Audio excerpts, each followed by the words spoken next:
Eu sou Marlene José da Silva, presidente da Associação de Moradores da Vila Chico Mendes, conhecida por Helena. Este curso das Mulheres 1000, que nós estamos recebendo agora nessa comunidade, foi um dos melhores até hoje, durante esse período que a gente tem aqui na comunidade, há 17 anos. E realmente foi um presente, foi um dos melhores que a gente pôde receber. E nessa primeira turma a gente já está sentindo que a gente vai ser muito beneficiado.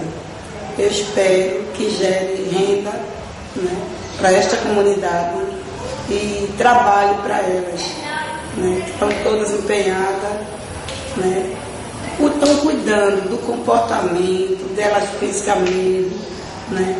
Está muito importante. Todas que estão inscritas estão aguardando o início delas e a gente não sabe o que fazer com as que não se inscreveram, né? Não sabe o que fazer. Aí está mexendo com a comunidade em peso, com a vizinhança, a comunidade vizinha. Como foi que a gente conseguiu um projeto desse para essa comunidade?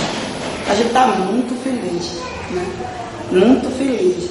O curso CEPET quiserem, assim, dessa comunidade, a gente vai por distância, né? Porque nós estamos sendo muito beneficiados. O sonho da gente era esse mesmo.